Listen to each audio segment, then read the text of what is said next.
Okay guys, the next thing that we want to do with our table is to style it, and like I said, you could follow along with chapter 5 the way that it shows it in the book. There's some alternating rows there. I'm going to do something a little bit different.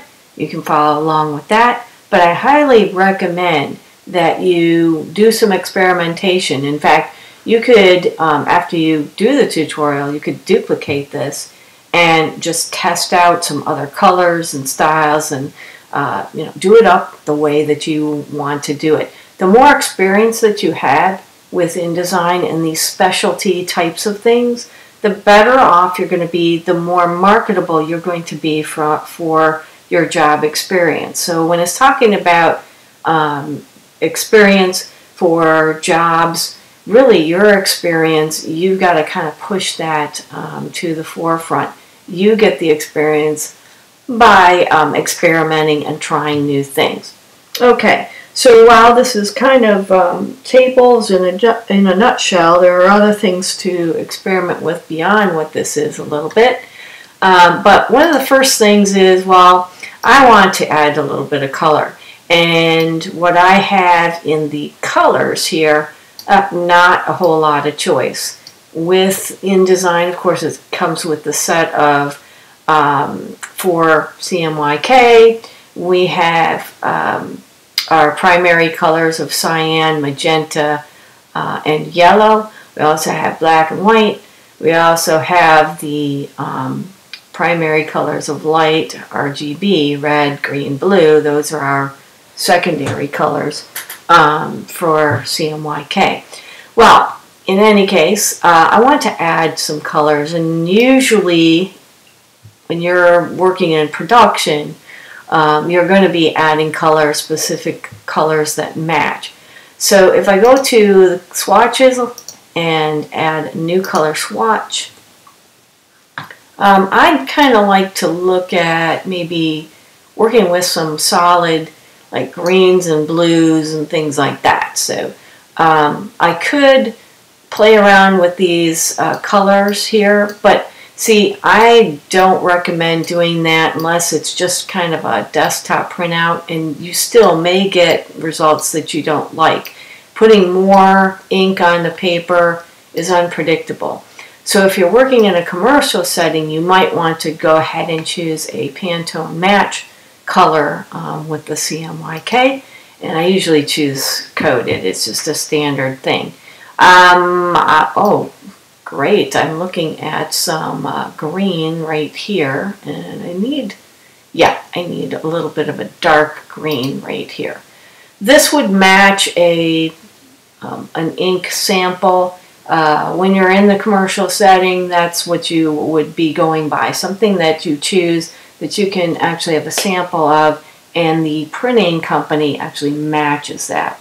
When you're working with the desktop printout, well, these are still good, but they may not give you the results exactly that you expect. With a desktop printer, they generally print, it seems like they just saturate the color so much that it gets kind of a heavy ink, or it's not exactly what you expect. So don't go too dark with something that's on a desktop color. So, okay, I've got a little bit more color. Let's see if we can get, well, I'm going to use the blue. I'm going to use this regular green that we have, and I've got a darker green. I think we're doing okay. My alma mater, where I came from, Eastern Michigan University, our colors are green and white, so not bad. Anyway, so I've set up swatches. You can add more colors as you like, and to add some color into the scheme. Now, what if I want to select the whole thing and have the background color and the outline to be one thing? Here's the thing, is we have access to, if we go to the drop-down menu for table, we have table options and we have cell options. And it gets a little bit weird and kind of confusing because, well, what the heck is the difference? because sometimes one thing overrides another. With table options, we're looking at the outer edges of the table.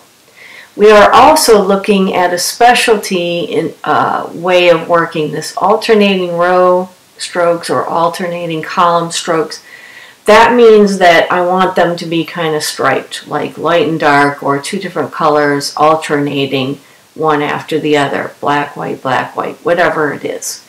Headers and footers, those are adding something specialty for the top or the bottom. Now the table setup itself, that's what I want to click on. And then you have the table setup itself, the table dimensions, we can change how many columns we have and that kind of thing. Table border, now that's the outer edge, and I don't know if you can see up at the top here in the control panel, you can even see it here that it's just, this is our, like a diagram of the table itself way at the top. And it's showing what are we trying to go for, all of the outer edge of the table. Yes, that's exactly what we're shooting for. Now let's say I would like to use the table border. I want to have the weight, well, 1 point might be fine. Maybe I need 2 points a little bit thicker. Now that's made it bigger, okay?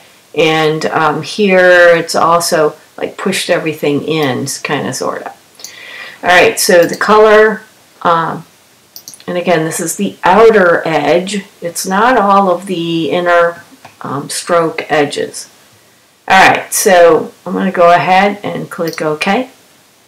And I can't see that change until I click away from it. So I'm going to click in an empty spot, and that gets me what this all looks like. Now I'm looking at a view where it's the whole screen view, where it's more like a normal view, but I want to go to preview here. Okay, so let's go ahead and make it so that we don't see all those lines all over the place. And I can actually see what color it is. I don't see the stroke or anything in between.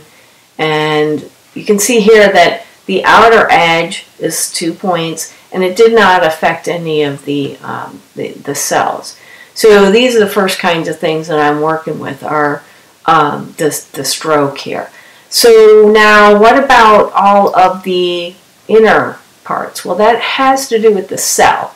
So we can get at the cell, and we could click on these in the control panel, but I do really want to get you into the cell options, because it's a lot more specific controls. If you like clicking on the buttons that are visual, that's fine, but I find that the cell options gives me exactly what I want to do. Now, one of the things that I can also do is, you see here it's a cell inset. I might want to get a little bit of more spacing so that the text is not too close to the edges. And again, you want preview turned on. Don't forget that, because you won't see results until you click OK. So that's kind of small, so I want to go up a little bit. And it didn't extend the table to be going beyond the text box at all, but it did push things in a little bit. So it gives me a little more space, and it's longer. All right, another thing is we can bring a graphic into our cell. I'm not going to go over that. It's a little more advanced. It's not what I want to cover right now. The strokes, however, the stroke and fill, that's what I do want to cover. Now, the weight, the cell stroke, you can see here in my little diagram. Now, it's going to affect, currently, is going to affect the outer edges, which means the table edges. Didn't I just do the table edge? Yeah, this will override that, okay? Also, the horizontal and vertical lines. Now, I can click on these to turn them off. If they're blue, they're turned on, and so whatever I choose in the options is going to affect that. Okay, so I'm turning off the outer edges, and the inner edges, I'm going to go with the bright green because I like that. Yeah, I tested this out a little bit earlier, and I'm even going to kind of modify it from that. But if I do that and go ahead and click OK, I'm going to click away from everything. Yeah, it affects it. Okay, so I'm going to go back out of that and redo, because what I want to show you in the cell options, yeah, I do need to make that a little bit more of an inset. And in the stroke, if I leave the outer edge there, guess what?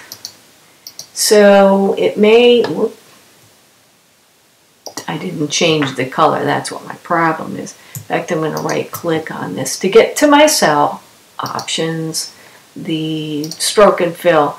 I'm going to leave all of it, text weight, like 1 point, and then I'm going to do the color.